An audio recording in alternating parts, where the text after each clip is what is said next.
தேடி தேடி சென்று சோறு தின்பதையும், தேவையே இல்லாமல் அவுட்டிங் என்ற பெயரில் ஊர் சுற்றுவதையும், நடுராத்திரியில் திரைப்படம் பார்க்கப் போவதையும், நாகரிகம் என்ற பெயரில் அநாகரிகத்தில் ஈடுபடுவதையுமே இந்த தலைமுறையினர் வாழ்வியலாக ஆக்கி வருகின்றார்கள்.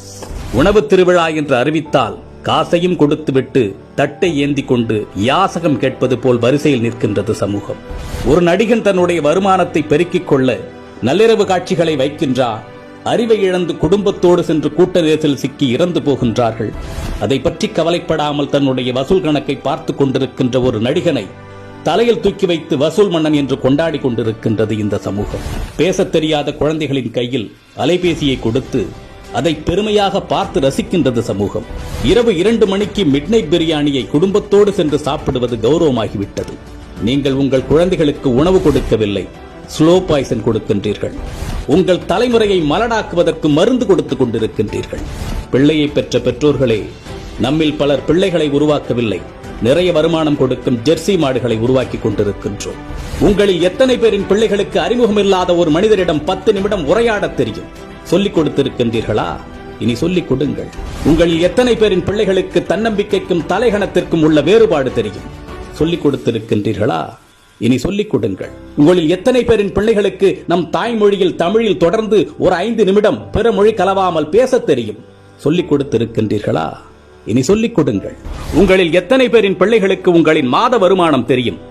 அதை கொண்டு எப்படி உங்கள் குடும்பத்தை நடத்துகின்றீர்கள் என்று எத்தனை பேர் உங்கள் பிள்ளைகளுக்கு சொல்லிக் கொடுத்திருக்கின்றீர்கள்? இல்லை என்றால் சொல்லிக் கொடுங்கள்.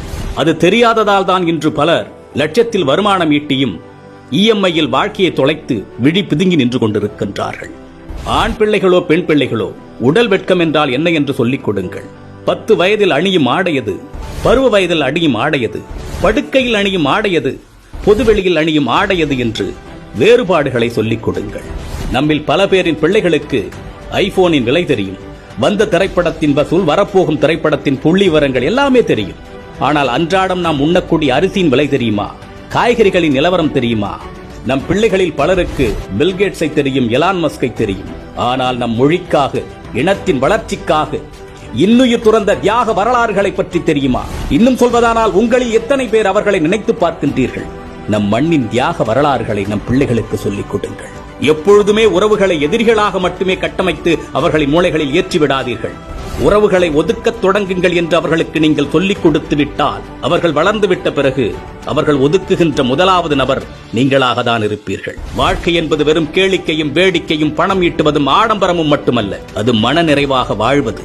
அது எப்படி என்று குழந்தைகளுக்கு கற்றுக் கொடுங்கள். இந்த மனித சமுதாயத்திற்கு பெற்றோர்களாகிய நீங்கள் செய்யக்கூடிய மிகப்பெரிய கடமையே உங்கள் பிள்ளைகளை அறம் சார்ந்த பிள்ளைகளாக, அறிவார்ந்த பிள்ளைகளாக உருவாக்குவதுதான். அறிவு என்பது படித்து தெரிந்து கொள்வதல்ல, ஏடுகளில் இருந்து நாம் அறிந்து கொள்வதல்ல.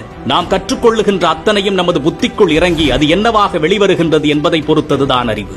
சிந்திக்க தூண்டுவது அறிவு. தன்னுள் எழும் கேள்விகளுக்கு தானே விடை காண்பதுதான் அறிவு. அப்படிப்பட்ட அறிவை உங்கள் பிள்ளைகளுக்கு வழங்குங்கள்.